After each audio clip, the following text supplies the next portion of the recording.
সেজন্য আমরা সকলেই কালিমাতুশ শুকর আদায় করি, সকলেই বলি আলহামদুলিল্লাহ। রব্বানা ওয়া লাকাল হামদ হামদান কাসীরান তাইয়িবান মুবারাকান ফীহি ইয়া রাব্বি লাকাল হামদু কামা ইয়ানবাগী লিজালালি ওয়াজহিকা ওয়া আযীমি সুলতান। সম্মানিত হাজিরিন, আজকে আমরা 2025 সালের 18 এপ্রিল এমন একটা সময় আমরা উপনীত হয়েছি। বর্তমান বিশ্বের পরিস্থিতি এমন এক ভয়াবহ, মানুষ হতাশাগ্রস্ত। আজকে সারা পৃথিবীর মানুষ হতাশায় নিমজ্জিত। মানুষের কোন, বিশেষ করে মুসলিম জাতির এমন অবস্থা হয়েছে, আজকে সারা পৃথিবীতে মুসলিম জাতি মার খাচ্ছে। সারা পৃথিবীতে আজকে মুসলিমরা অবহেলিত। সারা পৃথিবীতে মুসলিমরা আজকে নিন্দিত, অবহেলিত, নির্যাতিত, নিষ্পেষিত, নিগৃহীত।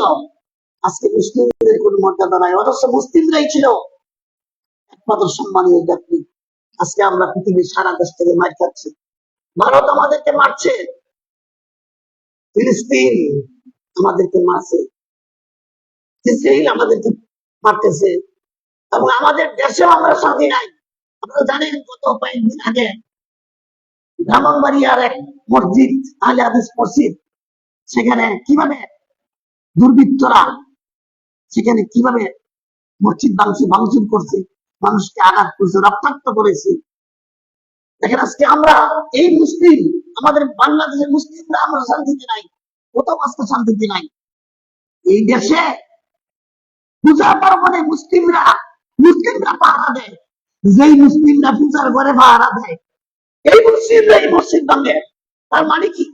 তার মানে এই পূজার মতো না, আমাদের মসজিদটা পূজার মণ্ডপের মতো না, আসছে তার চেয়ে উন্নত। আজকে দেখেন কি অবস্থা। এখন আমাদের করণীয় কি? একমাত্র আল্লাহর কাছে ক্ষমা চাওয়া, প্রার্থনা চাওয়া, আর ইমানকে মজবুত করা। ওয়ালা তাহিনু ওয়ালা তাহজানু ওয়া আনতুমুল আ'লাউনা ইন কুনতুম মুমিনিন।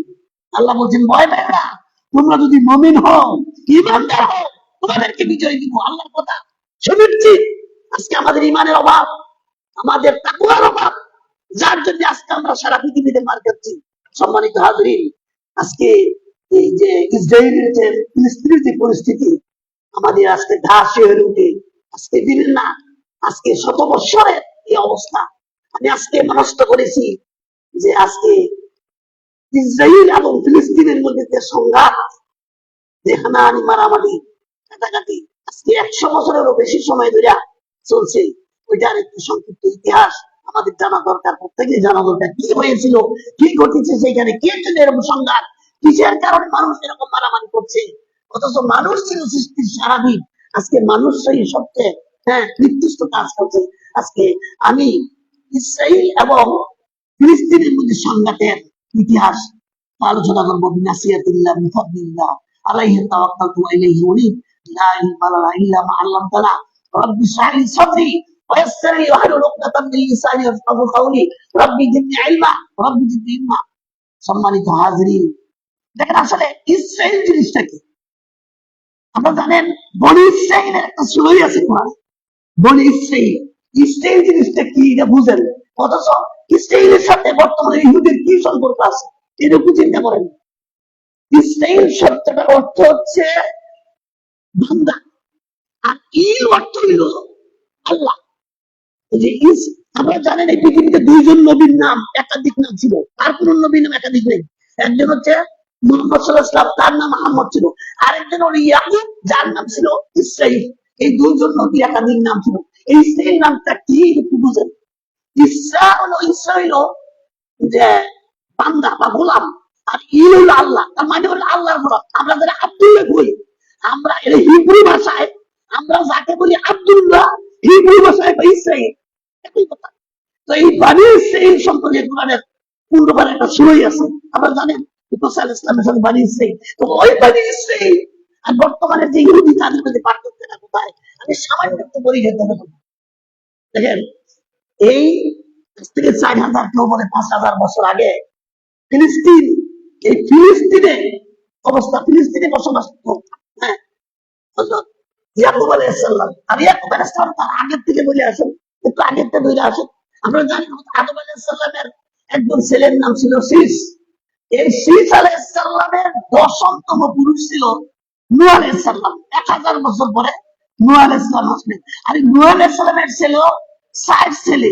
60 ছেলের মধ্যে এক ছেলে প্লাবনে মারা গেছিল, বাকি আছিল 3 ছেলে, শাম, হাম, ইয়াফিস। এই শামের বংশধর হইল ইব্রাহিম আলাইহিস সালাম। পরবর্তীতে এখানে 3টা ছেলে, 3টে পুত্র হয়েছে এই পৃথিবীতে। একটা হলো শাম, শামের সন্তানেরা মধ্যপ্রাচ্যে আছে, আর হাম হচ্ছে আফ্রিকাতে, আর ইয়াফিস এটা ইউরোপে।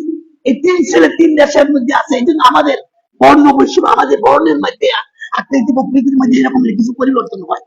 তো এইভাবে হ্যাঁ, হযরত ইব্রাহিম আলাইহিস সালামের ছিল 2 ছেলে। আপনারা জানেন, একজনের নাম ছিল ইসমাইল বড় ছেলে, যার মায়ের নাম ছিল হাজেরা, তাকে রাখলেন মক্কায়।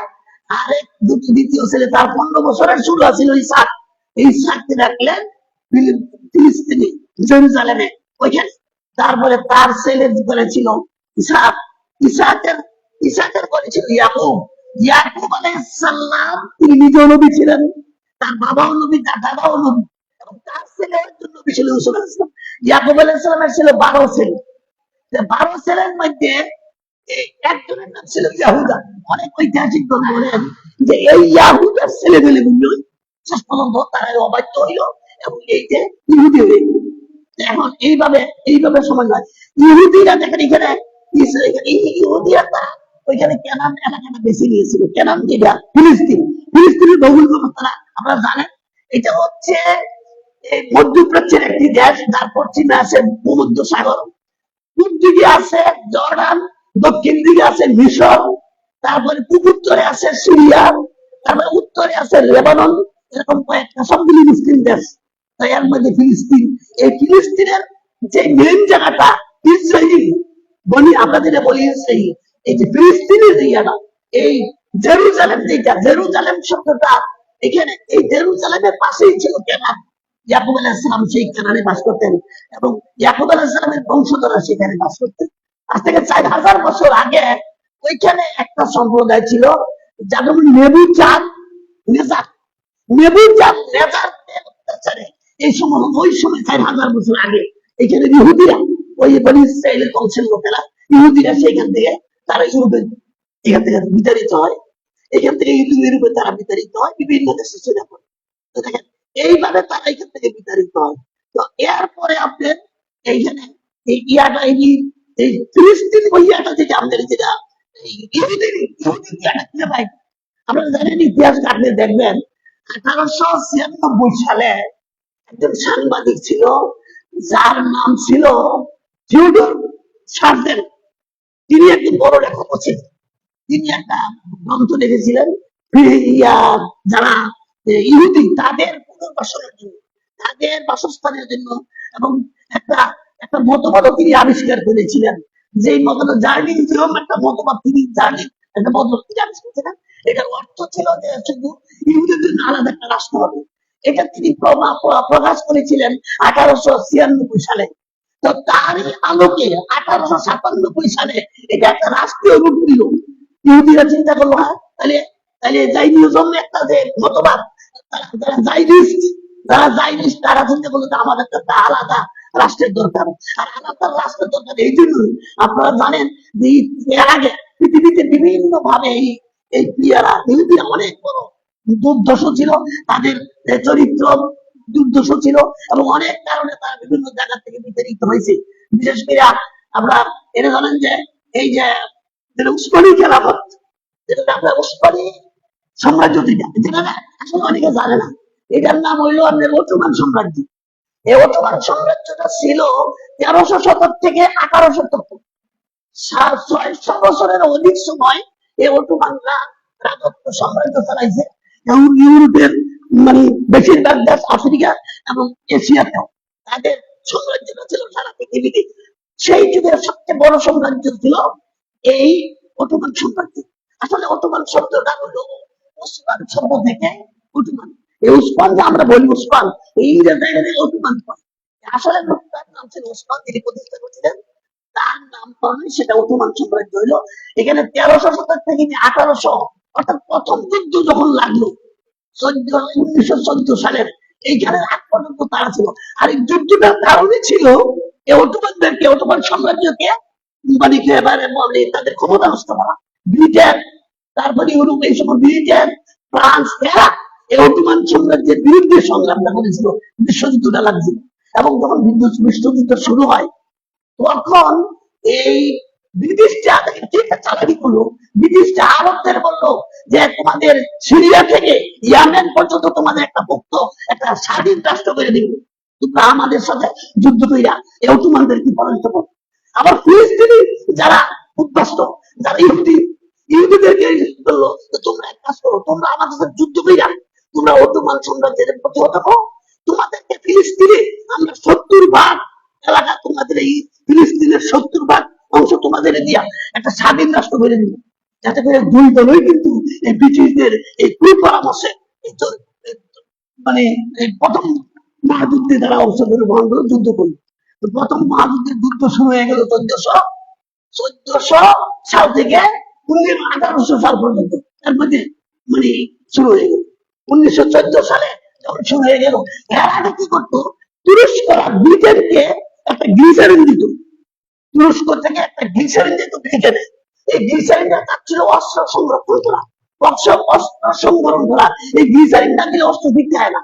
তাইলে এই তুরস্কে যখন প্রথম যুদ্ধ শুরু হয়ে গেল 1914 সালে, তখন তারা এটা দেওয়া বন্ধ করে দিল। এখন তো ব্রিটেন কোনো বিপদে, আর কি আমার তো সব অস্ত্র নষ্ট হয়ে গেছে। তখন তারা এই বিপদে পড়ার সময় একজন নাম ছিল একজন লোকের নাম ছিল। তিনি একজন বিজ্ঞানী ছিলেন, একদিকে তিনি একজন বিজ্ঞানী ছিলেন, একজন প্রফেসর ছিলেন, এবং বিশেষ করে এই কেমিস্ট্রি, বায়োলজি, ফিজিক্স বিষয়ে তিনি অত্যন্ত দক্ষ ছিলেন। এবং তিনি কি করলেন, ওই গ্লিসারিনের পরিবর্তে তিনি আরেকটা মেডিসিন আবিষ্কার করলেন, যেটার নাম হলো অ্যাসিটন। এই গ্লিসারিনের মতোই তারই একটা বিকল্প অ্যাসিটন। তো তিনি কি করলেন, এই ব্রিটেনকে এই তিনি এগুলি দেওয়া শুরু করলেন, সাপ্লাই দিলেন। তখন এই তারা এটা পাইয়া অনেক উপকার হয়েছে। তো এটা শুরু করছিল 1415 সালে। তারপরে এই ব্রিটিশরা কি করলো, ওই যে ওনারা কি করলো, ওরা একটা সম্বোধনা দিল যে ভাই তুমি তো আমার উপকার করছো, তো আমরা তোমার একটা সম্বোধন দিতে চাই। তো 1917 সালে এই ওনার জন্য একটা সম্বর্ধনার আয়োজন করলো ব্রিটেন। আর এই সম্বর্ধনার মধ্যে বললো ভাই তুমি কি চাও বলো তো। আর ওই উনি কিন্তু একজন ইহুদি ছিল। হ্যাঁ, উনি একজন ইহুদি ছিল। তো তিনি ব্রিটেনের কাছে চাইলো যে আমি কিছু চাই না, আমি একটা ফিলিস্তিনে, হ্যাঁ, আমি একটা স্বাধীন ইহুদি রাষ্ট্র চাই। ঠিক আছে, এটাই হবে। তারপরে পররাষ্ট্র সচিব ছিল অর্থাৎ এই বেলফোর, বেলফোর ছিল তখন তার পররাষ্ট্র সচিব ব্রিটেনের। তাকে বলা হইলো, তিনি একটা চিঠি লেখলেন, সাইদের কাছে। তার নাম তিনি ইহুদি ছিলেন এবং অত্যন্ত প্রভাবশালী রাজনীতিবিদ ছিলেন, রথসাইড। তার কাছে একটা চিঠি লিখলেন 1917 সালে 2রা নভেম্বর। চিঠিটা দিলেন যে ভাই আপনি এক কাজ করবেন, এই ফিলিস্তিনের একটা ইহুদিদের একটা আলাদা রাষ্ট্র গঠন করে দিবেন। তারপরে কি করলো, তো তিনি ওইটার বেলফোর ঘোষণা দিল। বেলফোর ঘোষণা মানে বেলফোরটা দিছে, এই জন্য নাম হয়ে গেছে বেলফোর ঘোষণা। যিনি ঘোষণা দিয়েছিল ফিলিস্তিনে ইসরায়েলি রাষ্ট্র হবে, সেই ব্যক্তি নাম ছিল আফতার বেলফোর। এই বেলফোরে ঘোষণা দিয়েছে, এই জন্য ঘোষণাটার নাম হয়ে গেছে বেলফোর ঘোষণা। 1917 সালে হইল। তো যখন বেলফোর ঘোষণা হইল, ওই যে ফিলিস্তিনিরা মানে ইহুদিরা বিভিন্ন ইউরোপে ছড়াই ছিল, তারা এবার সাহস পাইল। তারা এবার ওই যে আদিবাস, তারা যে 4000 বছর আগের থেকে বিতাড়িত হয়েছিল কেরল থেকে, তারা বন্যার পানির মতন ফিলিস্তিনের দিকে আসা শুরু করলো। তখন তারা এখানে কিভাবে প্রতিষ্ঠিত হবে, তারা একটা বুদ্ধি করলো, একটা মাধ্যম দিল যে কিভাবে তারা এখানে স্থায়িত্ব নেবে। একটা একটা সন্ত্রাসী দল সৃষ্টি করলো, হাগানা। এই দলটার নাম ছিল হাগানা দল। এই হাগানা দলের কাম ছিল বোমা ফুলাইয়া, মানুষের আতঙ্ক কইরা, ফিলিস্তিনি মুসলিমদের ঘর বাড়ি দখল কইরা, এখানে উৎপাদ কইরা ওই ইহুদিদেরকে পুনর্বাসন করা। এইভাবে চলতে লাগলো। এইভাবে চলতে লাগলো। দেখা যাচ্ছে যে তারা কি করে, এইভাবে ফিলিস্তিনদেরকে উৎখাত করে বুঝা তারা এই ইহুদিদেরকে তারা এখানে পুনর্বাসন করতেছে। এইভাবে চলার পরে দেখেন যেইখানে 1914 সালে 1914 সালে জরিপে দেখা গেছে যে এখানে ফিলিস্তিনি ইহুদি ছিল মাত্র 3,000। 18 সালে দেখা গেছে হয়ে গেছে ফিলিস্তিনি 20,000। 23 সালে হয়েছে 35,000। 1931 সালে হয়েছে 1,80,000 ইহুদি। তারপরে 1946 সালে যখন এই দেশ বিশিষ্ট যখন এই দেশ যখন দ্বিতীয় যুদ্ধের সময় 1939 সাল থেকে 1945 সাল পর্যন্ত এটা ছিল দ্বিতীয় মহাযুদ্ধ। এই দ্বিতীয় মহাযুদ্ধের পরে যখন যুদ্ধ থামলো তখন তারা এই 1946 সালে এই ফিলিস্তিনের ভূমিতে এখানে ইহুদিদের সংখ্যা ছিল 6 লাখ ইহুদি। তখন তারা 6 লাখ ইহুদি দিল। আর এইদিকে যখন 1946 সালে তারা এই ব্রিটিশরা কি করলো, তারা কি দুই রঙের কথা বলছে, আরব কাজ করে বলছে তোমরা আমরা ইয়ামেন থেকে সিরিয়া থেকে ইয়ামান পর্যন্ত তোমরা রাষ্ট্র করে দিব। আবার ওই যে ইহুদিদের কইছে ফিলিস্তিনি তোমরা রাষ্ট্র বানাই দিব এবং 70% দিব। ফিলিস্তিনের ফিলিস্তিন যে দেশটা এটা আমরা বাংলাদেশ কেউ শুনি। ফিলিস্তিনি যে আয়তন আপনি ভৌগোলিক অবস্থানে দেখতে পাবেন মাত্র কত 23,000 বর্গ কিলোমিটার। আমরা তো 56,000 বর্গ পাই, এটা 23,000। আমরা বাংলাদেশ তো অর্ধেক এরকম একটা দেশ। সেইখানে 70% দিব কারে, ফিলিস্তিনি যারা উদ্বাস্ত যারা ইহুদি তাদেরকে। এখন তারা চিন্তা করলো 46 সালে যখন যুদ্ধ দ্বিতীয় যুদ্ধ শেষ হইলো তখন দেখলো যে না এখন আর যদি আমরা এটা নিয়ে বাড়াবাড়ি করি এখন আমরা পারবো না। তখন তারা নিজেদের ল্যাব গুটাইয়া তারা চলে গেছে এবং চিন্তা করছে এখন আমরা তো এইভাবে কইছি তারপরে কেউরই মাই দেখতাম না। দুই জন যখন দ্বিতীয় যুদ্ধের মধ্যে যুদ্ধে নেওয়াইছি এই কথা কইয়া তখন এখন আমাদের কথা কেউ মানবে না। এই জন্য ব্রিটিশটা পালায় গেল, এটা দিয়ে দিল জাতিসংঘের কাছে। জাতিসংঘের কাছে বললো যে আপনি এটা একটা ব্যবস্থা করেন। জাতিসংঘ চিন্তা ভাবনা কইরা তারা শেষ পর্যন্ত কি করলো, এই ফিলিস্তিনের ভূখণ্ডের 57% দিল এই ফিলিস্তিনি যে ইয়াদেরকে ইহুদিদেরকে ফিলিস্তিনিদেরকে 57% দিল। আর সেইখানে মাত্র দিল 34% দিল স্থায়ী বসতি যারা ফিলিস্তিনি তাদের। আর তারা এই জাতিসংঘ চিন্তা করলো যেহেতু জেরুজালেমটা হচ্ছে 3 ধর্মের প্রধান, জেরুজালেমটা হচ্ছে ইহুদি খ্রিস্টান মুসলিম 3 ধর্মেরই প্রধান এলাকা। এই জন্য তারা এটা কি করছে, কেউ দিচ্ছে না, এটা জাতিসংঘের অধীনে রাখছে। আর হলো 9%, 9% হলো জাতিসংঘের কাছে রাখছে, 34% দিচ্ছে ফিলিস্তিনিরা, আর 57% দিচ্ছে ওই যে ফিলিস্তিনিদেরকে যারা ফিলিস্তিনি। এইভাবে এই অসম বন্টনের কারণে সারা আরব সাম্রাজ্য আরব দেশগুলি ক্ষুব্ধ হইল। কি করলো আমাদের দেশ তারাও 57% দিল আর আমি দিব 34%। কি একটা অসম বন্টন, এটা নিয়ে তারা অস্বীকৃতি করলো। এইদিকে 1946 সালে 1948 সালে 14 দিনে এখানে জাতিসংঘ থেকে একটা পয়সা দিল, একটা প্রস্তাব মানে বন্টন না দিল 181 নম্বর এই প্রস্তাবে তারা এটা যখন দিছে। আর এই দিন এই 1948 সালে 14 মে এই ফিলিস্তিনিরা তারা স্বাধীন রাষ্ট্রের ঘোষণা দিয়ে দিল। ঘোষণা দেওয়ার 3 দিনের ভিতরে আমেরিকা এটার সমর্থন দিল, বিভিন্ন দেশে আরো কিছু রাষ্ট্র এই ফিলিস্তিনিকে সমর্থন দিল এবং তারা স্বাধীন রাষ্ট্র ঘোষণা দিল।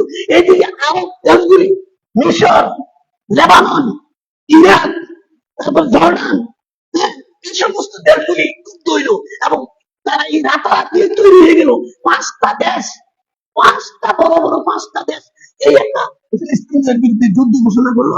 পরের দিন থেকে 15ই মে 1948 সালের 15ই মে যুদ্ধ শুরু হইল। এই যুদ্ধ শুরু 1 বছর। দেখেন বিষয়টা কি ছিল, আরবরা যুদ্ধ করছিল তাদের দেশ থেকে আরবরা যুদ্ধ করছিল আর দেশটা আমরা ফিরে চাই, কিন্তু ফিলিস্তিনিরা যুদ্ধ করছে তাদের জীবন মরণ নিয়ে। তারা যুদ্ধ করছিল আমরা জীবন মরণ সারা পৃথিবীর কোথাও স্থান নাই। আপনারা জানেন যে এখানে 1933 সালে এই ঘটনাটা এখানে মাঝখানে রয়ে গেছে। 1933 সালে যখন হিটলার জার্মানির ক্ষমতা পায়, এই হিটলার তার নাৎসি বাহিনী দিয়া তার নিচ্ছা একটা বাহিনী ছিল, এই নিচ্ছা বাহিনী দিয়া এই ইহুদিদেরকে এমন কচকাটা করছে 60 লক্ষ ইহুদি এখানে হত্যা করছে আর বাকিরা সব পলায় আসছিল। তো তারা চিন্তা করলো এখন জাতিসংঘে যা দেয় তাই মাল দিব, যেমন আমরা তো কিন্তু দেশ হয়ে যায়। এই জন্য তারা রাতারাতি মেনে নিয়েছিল আর আরবরা মানে নাই। এইভাবে তারা যখন আমার যুদ্ধ শুরু হইলো এবং এই আরবরা যুদ্ধ করছিল দেশ থেকে এবার লাগি, আর ফিলিস্তিনের যুদ্ধ করছে নিজে বাঁচার লাগি, তাদের পিঠ দেওয়ারা ঠিক গেছে গা, তাদের পিঠ ঠিক দেয়ালে এখন হয়তো বাঁচতে আমি বাঁচতে মরে আসছে আমি মরতেই। আর ইসরায়েলের সৈন্য সংখ্যা ছিল 35,000, আর পাঁচ দেশের আরব দেশের এই পাঁচটা দেশের সৈন্য সংখ্যা ছিল 30,000। এক বছর যুদ্ধ করার পরে ভোলা ভোলা গিয়েছে তাদের জিতছে গিয়া ওই ফিলিস্তিনি, এমন জিতা জিতছে 7.5 লাখ ফিলিস্তিনি উদ্বাস্ত হলো তার নিজের দেশে। 7.5 লাখ ফিলিস্তিনি এই দেশে উদ্বাস্ত মারি হারা হয়ে গেল, এবং তারা অন্যান্য আরব দেশে আশ্রয় নিল। এইভাবে এটা হলো যুদ্ধের অবস্থা। এবং এই যুদ্ধকে নাকবা বলছে, মানে একটা বিপর্যয়। নাকবা আরবিতে নাকবা বলছে। এই 48 সালের যুদ্ধকে ইতিহাসে নাকবা বলছে একটা বিপর্যয়। তারা যেখানে আদিবাসী, তারা সারা জীবনের দেশ, সেই দেশ থেকে তারা উৎখাত হয়েছে, আর একটা পরের দেশের লোকের এসে নিজের দেশ প্রতিষ্ঠা করছে, আর নিজের দেশের লোকেরা এখান থেকে উদ্বাস্ত হইয়া গৃহহীন হয়ে তারা অন্য দেশে চলে গেছে। এইভাবে এই যুদ্ধটা করছে হলো। এখানে 4টা যুদ্ধ হয়েছে তাদের সাথে। প্রথম যুদ্ধ হয়েছে 48 সালে, দ্বিতীয় যুদ্ধটা হইল 1956 সালে। আপনারা জানেন যে মিশরের একটা ওই যে উপত্যকা দিয়া একটা সুইস খাল যেটা আছে বর্তমানে, এটা কিন্তু কৃত্রিম খাল। আপনারা জানেন, ইতিহাস করে জানবেন, এটা হাজার হাজার বছর আগে মিশরীরা কয়েকবারই কাটছে। ওই মালভূমির কারণে এই মিশরের এই ভাইয়া খালে ভরে যায়। শেষ পর্যন্ত 1865 সালে, তার আগে এই মিশর কি করছে, এটা শুরু করতে এটা খনন কাজ, এবং বহুদিন দিয়া তারা এখানে বিশাল লম্বা 193 কিলোমিটার লম্বা, আর হলো 254 ফুট চৌড়া, আর 76 ফুট গভীর এই খালটা তারা খনন করতে গিয়া এই মিশর দেশের অর্থনৈতিক অবস্থা এমন হইলো একেবারে দেউলি হয়ে গেছে। তারা এই খাল কাটতে গিয়ে মিশরের একেবারে দেউলি হয়েছে। তারা যখন দেউলি হয়ে গেছে, খাল কাটা হওয়ার পরে কিছু এই রাষ্ট্র, ফ্রান্স, ব্রিটেন, এরা ইসরায়েল সহ তাদের উপর আক্রমণ করলো। দেখেন খালটা কেমন হয়েছে, খাল কাটছে এরা, আর যারা এর উপর দিতে পারে, এটা নিয়ে বিবাদ সৃষ্টি হইল 1956 সালে। তখন এই তারা কি করলো, মিশরের যে তখন প্রেসিডেন্ট ছিল জামাল আব্দেল নাসের, উনি 1952 সালে মিশরের প্রেসিডেন্ট। জামাল আব্দেল নাসের তিনি কি করলো, ওইটারে 1956 সালে ওই খালটারে কি করলো, জাতীয়করণ করলো। আর এতে করে সারা পৃথিবীর সমস্ত লোকেরা, বিশেষ করে ইউরোপের লোকেরা খুব ক্ষুব্ধ হইল, এবং এবং তাদের উপর আক্রমণ করলো।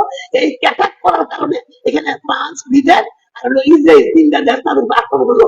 আর মিশর কি করছে, মিশর 7টা বড় বড় জাহাজ ধ্বংস হইয়া একেবারে সুইচ খাল বন্ধ করেছে 1956 সালে নভেম্বর মাসে, অক্টোবর মাসে কত তারিখ, 25 তারিখ সম্ভবত। এদিকে এইখান থেকে এখন বন্ধ হয়ে গেছে। এখন যখন সুইচ খাল বন্ধ হয়েছে, দেখেন ঘটনাটা গিয়েছে। সুইচ খাল এমন একটা খাল যেটা সারা পৃথিবী, বিশেষ করে ইউরোপের মালবাহীর মধ্যে সবচেয়ে বেশি, এখানে 10% পণ্য যায়, 12% পণ্য যায় এই খাল দিয়া। দেখেন ঘটনাটা গিয়েছে, এশিয়া, ভারত থেকে যে সমস্ত স্টিমার গুলি যায়, এটা যদি খালে না যায়, তাহলে এই দিক থেকে আফ্রিকার মহাদেশ হইয়া ওই দিকে 8টা ঘুরিয়া ওদিকে আসতে হবে। কিন্তু সময় লাগে, মাইল হলো 10,000 মাস সময়, আর এখন গেলে মাত্র 4,000। যদি আপনি ভারতে এই মিশর দিয়ে জায়গা, মানে লোহিত সাগর হইয়া এখানে গিয়ে তুমি ঘুরে ধরে মাত্র ইউরোপ থেকে তাকে 4,000 মাইল, কোথায় 10,500 মাইল, আর কোথায় 4,000 মাইল, বিশাল বিপদে পড়তে। এবং এই সমস্ত ব্রিটেন এবং ফ্রান্স, তারা যখন এটা তো বন্ধ হয়ে যায়, তারা এখন শুরু করছে কিভাবে চালু করবো। ইউনাইটেড নেশন ওইখানে কাজ করিয়া তাদেরকে মিলাইবার জন্য পরবর্তীতে এটা জামাল আব্দেল নাসের তাকে সেটা দিয়া দিল। পরবর্তীতে এটা কি হলো, এটা ইয়াটা ওই জাতীয়করণ করার কারণে শেষ পর্যন্ত মানতে বাধ্য হইলো, এটা মিশর দিয়ে দিয়া দিল। শেষ পর্যন্ত 57 সালের মার্চ মাসে, এপ্রিল মাসে এটা চালু হয়ে গেল। কয়েকবার বন্ধ আছে। এর সুইচ গেল, এখানে আসলে কোনো অন্য কোনো সংগ্রাম না, এটা কোনো হারাজিতার সংগ্রাম না, ওটা কার্যক্রম সংগ্রাম। এর পরবর্তীতে 1967 সালে যেটা হয়েছিল বড় যুদ্ধ, সবচেয়ে বড় যুদ্ধ হয়েছিল 1967 সালে। আর যুদ্ধের কারণ ছিল কি জানেননি, ওই যে আপনি বই দেখে বলতে পারবেন, আপনার যে জর্ডান যে নদী, জর্ডান যে মৃত সাগরের পার যে নদীটা প্রবাহিত হয়েছে, ওই নদীটার গতিবিধি পরিবর্তন করার জন্য এখানে ইসরায়েল দিয়ে দিল, তাদের আলটিমেটাম দিল। শেষ পর্যন্ত সিরিয়া, লেবানন, তারপরে ওই যে জার্মান, জর্ডান, এরা সিরিয়া সহ, মিশর সহ, ইরাক সহ আবার 5টা দেশের যুদ্ধ হলো। এখানে মাত্র 6 দিনের যুদ্ধ হয়েছিল। মাত্র 6 দিনের যুদ্ধ হয়েছিল। এই 6 দিনের যুদ্ধে ঘটনাটা কি হয়েছে? এই 6 দিনের যুদ্ধে মানে এই আরব মুসলিমদের এমন বিপর্যয় হইল, তারা আগে তো ছিল শুধু ইরান, এখন তারা গাজা সহ পশ্চিম তীর সহ সারা ফিলিস্তিন দখল করছে। আর ওই যে সিরিয়া, ইয়ান, মিশরের যে সিনাই উপদ্বীপ, এখানে সিনাই উপদ্বীপটা দখল করছে। আবার সিরিয়ার গালান যে মালদ্বীপ, গালান মালদ্বীপটা ওইটাও দখল করে রয়েছে। এক কথা একটা সর্বস্ব হয়ে আছে। এইভাবে 1967 সালের যুদ্ধে তারা পুরোপুরি এই সকল শর্ত দখল করে নিয়ে গেল। এইবার এটার বিষয়ে তারা এটা চেষ্টা করছে কিভাবে উদ্ধার করা যায়। এই উদ্ধার করতে গিয়া 1973 সালে 1973 সালে তারা আরেকটা যুদ্ধ করলো আরব বিশ্ব। ওই যুদ্ধটার নাম ছিল ইয়ামুক তিপুর। ইয়ামুক তিপুর নামে একটা যুদ্ধ করলো। এই যুদ্ধ তারা কিছুই করতে পারলো না, অনেক কিছু চেষ্টা করিয়া তারা ওই যে মালদ্বীপ গালন মালভূমিটা উদ্ধার করবো, আবার ওই যে মিশরের যে সিনাই উপদ্বীপটার মধ্যে কিছুই পারছে না। তারা 20% আসার পর্যন্ত এই যুদ্ধ তারা ব্যর্থ হয়েছে।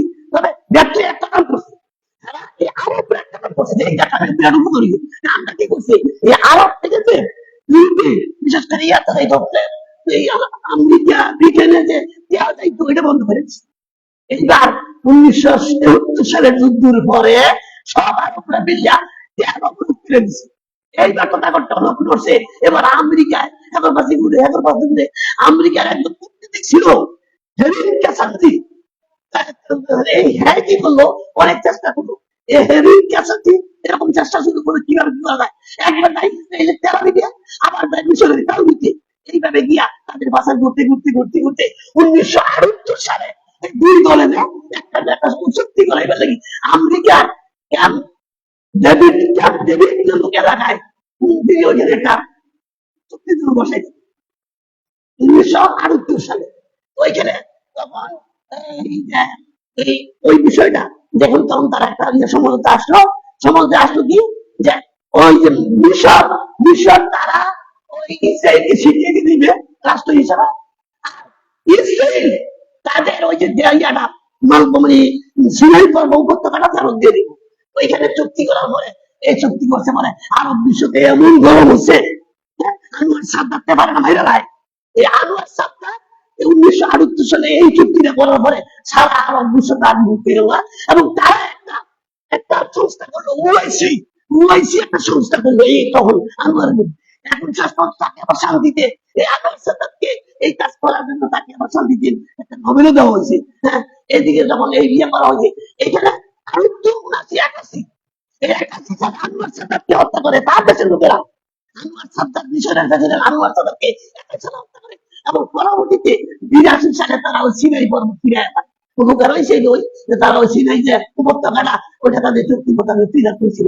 এদিকে এদিকে 1987 সালে দেখেন এইদিকে এর আগে আপনারা জানেন যে ফিলিস্তিনের একজন নেতা ছিল ইয়াসির আরাফাত, যিনি সারাটা জীবন এই ফিলিস্তিনের কল্যাণের জন্য তিনি ছাত্র জীবন থেকে তিনি যখন পড়াশোনা করতেন মিশরের কাহিনীতে, তখন তিনি ছাত্র অবস্থায় গিয়ে তিনি ওইখানে তিনি ওই যুদ্ধের যুদ্ধ দিয়েছিলেন। এবং 1964 সালে তিনি পিএলও একটা সংস্থা করলেন, পিএলও প্যালেস্টাইন অর্গানাইজেশন, মানে লিপ অর্গানাইজেশন যেটা করা হয়। এই পিএলও করার পরে এখানে পিএলও একটা সংস্থা ছিল ফাতা, এটা একটা রাজনীতি সংস্থা ছিল ফাতা। এই ফাতা এবং পিএলও তিনি সরি করেন তাদের এই ফাতা তাদের ছিল যে এই যাতে কিনা মানে শান্তি শৃঙ্খলার সাথে যাতে কিনা করা যায়। কিন্তু তারা শেষ করে দেখা গেল কি তারা এখন মুসলিমরা তার মধ্যে যায় না। তো এর মধ্যে 1987 সালে ওই যে আপনি আমার সেই জায়গা দিয়ে চিন্তা করেন যেটা গাজা গাজা চিন্তা করলে আপনি যদি বানিয়ে বলবো গাজা একটা সামান্য একটা এলাকা, মাত্র এদিকটা 7 কিলোমিটার, দক্ষিণটা হলো 12 কিলোমিটার, আর পূর্বে হলো পূর্বে মিলে 58 কিলোমিটার, ছোট্ট একটা এলাকা গাজা। এখানে অনেক লোক গাদাগাদি করে বাস করে। তাদেরকে কি অবস্থা করছে ফিলিস্তিনের লোকেরা, চতুর্দিক দিয়া স্টিলের বেড়া দিয়া উন্মুক্ত কারাগার বানায় রাখছে এবং সাগরের দিকেও যাওয়া যাওয়া নাই। পশ্চিম দিকে দুহিত সাগরটা বাড়াইব, অর্থাৎ বহির্বিশ্বের সাথে এই ফিলিস্তিনিরা গাজাদেরকে এমন আটকায় রাখছে। তো তারা 1987 সালে একটা ঘটনা হয়েছিল কি যে ইসরায়েলের একটা গাড়ি এটা ওই ফিলিস্তিনি ছিলেন ফিলিস্তিনিদের কয়েক 3-4 লোক মারা গেছিল। তো হ্যাঁ কইছে অ্যাক্সিডেন্ট, কিন্তু ফিলিস্তিনের বুঝতে এটা অ্যাক্সিডেন্ট না, এটা হলো ক্ষমতা, এটা হলো ক্ষমতা। একটা উচিত আঙ্গুল গুলি মারছে। তো এই 27 সালে একটা আন্দোলন সৃষ্টি হয়েছিল। এই সময় কিছু যুবকরা হাতে পাথর নিয়ে তাদেরকে নিক্ষেপ করছিল। এই বিষয়টা সোশ্যাল মিডিয়া সারা পৃথিবীতে ছড়ায় পড়ছিল। তখন তারা কিছু লোক ছিল, তারা চিন্তা করলো যেই ছেলেরা, যেই যুবকগুলি পাথর হাতে নিয়ে ইসরায়েলের প্রতিবাদ করে, তাদেরকে যদি অস্ত্র দেওয়া যায় তাহলে তো দেশ দখল করা যাইব। এই আমি তারা একটা সংস্থা তৈরি করলো, হামাস। হামাস একটা সংস্থা তৈরি হইল। এই হামাস উদ্দেশ্য হইল দেড়শো টাকা। এই হামাসরা এইভাবে করলো। এইদিকে ইয়াসির আরাফাত কি করলো? ইয়াসির আরাফাত অত্যন্ত শান্তিকামী ব্যক্তি ছিলেন। 1993 সালে তিনি নরওয়ের একটা অসুস্থ একটা চুক্তি করলো। এই চুক্তিটা কত? ফিলিস্তিনের সাথে। কি চুক্তিটা করলো? চুক্তিটা হইল ফিলিস্তিনের প্রেসিডেন্ট ছিল তখন ইসহাক রবিন। ফিলিস্তিনের প্রেসিডেন্ট নাম ইসহাক রবিন। তো ইসহাক রবিনের সাথে একটা চুক্তি করলো যে আপনি আমাদের ওই যে 73 সালের যুদ্ধে তো সব দখল করে নিয়েছিল পশ্চিম তীর সহ, তো আমার পশ্চিম তীরের এলাকা বসতিকে ছেড়ে দিবেন, আর আমি আপনাকে আপনি ফিলিস্তিনের রাষ্ট্রের ঘোষণা দিন। এই চুক্তি ছিল। এইটা হয়েছিল নরওয়েতে 1993 সালে। নরওয়ে এটার চুক্তির নাম হলো অসুরো, অসুরো চুক্তি। এই চুক্তি তখন ইসরায়েল করলো, ইয়াসির আরাফাত করলো। এতে করে অনেকেই তার প্রতি ক্ষুব্ধ হইল, অনেকেই ক্ষুব্ধ হইল, আর অনেকেই বুঝছে যে ঠিক আছে। শেষ পর্যন্ত দিল, উনি শান্তিতে নোবেল পাইল। আর এইদিকে ঘটনা কি হয়েছে? ইয়াসির আরাফাত কিন্তু স্বীকৃতি দিয়ে দিল, তার যে চুক্তি ছিল তিনি কিন্তু ওই যে ফিলিস্তিনের স্বীকৃতি দিল রাষ্ট্র, কিন্তু ফিলিস্তিনের প্রেসিডেন্ট রবিন উনি যে ওয়াদাটা করছিল যে আমি আপনার ওই যে পশ্চিম তীরের যে দখল কিন্তু আমাদের ফেরত দিব, এটা উনি পারছেন না। কারণ উনি কিন্তু পারছেন এটা না, কারণ এরা একটা কট্টরপন্থী ছিল। এই ইহুদিগুলি একটা কট্টরপন্থী, প্রেসিডেন্ট প্রধানমন্ত্রীর কথা মানে না। এবং পরবর্তী বছর তার বিরুদ্ধে বিপ্লব শুরু হয়ে গেছে। এই ইসহাক রবিনের বিরুদ্ধে ফিলিস্তিনিরা তারা বিপ্লব শুরু করছে। উনি কিভাবে এটা করে? আমরা ঠিক থেকে কন্যা দিই, গত 50 বছর আমরা এতটুকু করছি, তারপর জাতিসংঘ চা দিয়েছে, তার ঠিক আছে, বাকিটা আমরা সব দিয়ে দেবো। উনি কেন তাদের সাথে সমঝোতা করতে চায়? তারা তাকে ডিনাই করলো। এবং 95 সালে একটা মিটিং এর মধ্যে 3টা গুলি করছে, আরে মারা গেছে। এই ইসহাক রবিন তিনি কেন শান্তি চুক্তি করলেন? ফিলিস্তিনের লোকেরা তাকে হত্যা করতে। পরবর্তীতে হামাস কিন্তু এইটা জন্য রাখছে। হামাস কিন্তু একদিন ধরতে বসে, হামাস তারপরে হামাসের আক্রমণ এমন অবস্থা হয়েছে, তখন গিয়া ওই যে ফিলিস্তিনিরা বলে আরে আমরা এমন ব্যাপারে মানলাম রে। তখন তো হামাস কি হলো? হামাসের একদম তিনি সামরিক প্রধান ছিল, এইনার নাম ছিল মোহাম্মদ দেইফ। দেখেন একটা বন্ধু মানুষ হুইল চেয়ারে চলাফেরা করে, যিনি হামাসের সামরিক শাখা পরিচালনা করতেন, তার নাম হলো মোহাম্মদ দেইফ। তিনি হুইল চেয়ারে চলাফেরা করে। উনি কিন্তু রাষ্ট্রপতি একটা মিষ্টিতে এবং ইসলামী বিশ্ববিদ্যালয়ে গাজাতে পড়াশোনা বিরা অনেক মেধাবী ছাত্র ছিলেন। তিনি কেন এটা করছে?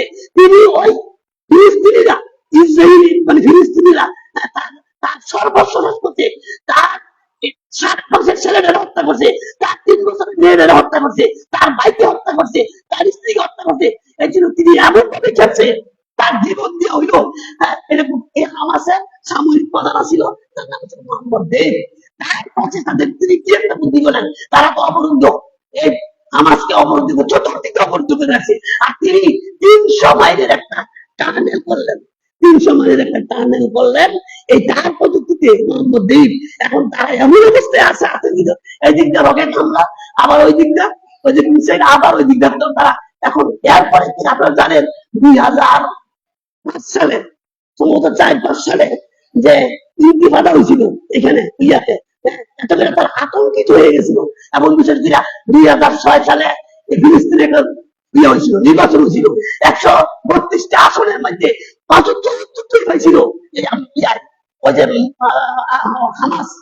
লোকেরা হামাসের প্রতি ওই সন্তুষ্ট। কথা হইলো আমেরিকা যেহেতু ইসরায়েলের লোকে আছে, আমরা আমেরিকার লোক যুদ্ধ করে পারতাম না, যুদ্ধ না করিয়া এমনি যা শান্তি ফাটার কথা। এবং ফাটা এমন একটা অবস্থা সৃষ্টি করছে হামাসদেরকে, তখন কিন্তু হচ্ছে হামার হতাশের প্রতি ফাটারা দেয় না হামাসকে এইভাবে ইয়া করা দিল। অথচ এই উগ্ররা যে হামাসকে উগ্রপন্থা বানাইছে একমাত্র ফিলিস্তিনের লোকেরাই। শেষ পর্যন্ত এই ফাটার হামাসের বিরাট সংঘর্ষ এইভাবে চলে আসে। এইদিকে এই হামাসের দুই দিক রক্ষা করতে হয়, একদিকে ফিলিস্তিনের সংযুক্ত করতে হয়, দ্বিতীয়ত ওই যে তাদের তাদের একটা সংগঠন হামাস ফাতা, ফাতাকেও তাদেরকে হত্যা করে না, তারা এরকম হত্যা করে না, না করলেও রক্তাক্ত করে মারামারি করে। এই অবস্থায় ফাতা, এই অবস্থায় হামাস খুব চলছে। দেখেন এই সময় এই আজকের যে 1923 সালে, গত 23 সালের যে অক্টোবরের যে হামলা, আপনারা জানেন যে কি অবস্থা। হ্যাঁ, এখন ফিলিস্তিনিতে বর্তমানে 6% নাই, বর্তমানে ফিলিস্তিনের 5% কম হইলো মুসলিমের, আর বাকি 94%, 95% ফিলিস্তিনের। এখন যাদের কোনো অস্তিত্ব ছিল না, এই ফিলিস্তিনের যে উদ্বাস্ত বিভিন্ন দেশ থেকে বন্যার পানির মতন ভাইসা আইসা আজকে ফিলিস্তিনিতে তারা রাষ্ট্রকারী করছে। এটা মদত দিয়েছে এই সমস্ত বেইমান ইহুদিরা, এই আমেরিকা এবং বিশেষ করে জাতিসংঘ তাদেরকে দিয়ে আসে। দেখেন মুসলিমদেরকে, ফিলিস্তিনের অপরাধ তারা মুসলিম, ফিলিস্তিনের একটাই অপরাধ তারা মুসলিম। আর আর যারা ইসরায়েলের তারা কি করে তারা মুসলিম না। এই জন্য তারা তারা পৃথিবীর সমস্ত ইহুদি খ্রিস্টান বিশ্ব কাফের মুশরিকদের সাহায্য করছে। তা আমরা এই জন্য আল্লাহর কাছে সাহায্য চাই, আল্লাহ যেন আমাদের মুসলিম ভাইদেরকে যেন হেফাজত করে। এছাড়া তো আমাদের আর কিছু নাই। আসলে এই ঘটনাটাই ছিল, এটা এখন চলে বন্ধ হয়ে আসছে। এখন কখন শেষ হয় আল্লাহ জানে। এই যে আবহাওয়া মান, ওই যে 100 বছর ধরে এই ফিলিস্তিনের যে কুচকাটা যে ধরনের মারামারি চলছে, এটা এইভাবে চলে আসছে, এইভাবে চলে আসছে। আমরা দোয়া করি আল্লাহ যেন ফিলিস্তিনি মুসলিমদেরকে আল্লাহ হেফাজত করেন। আমার আইনাল বালাগ ওয়া আকুলু কাউলি হাযা ওয়াস্তাগফিরুল্লাহ লাকুম।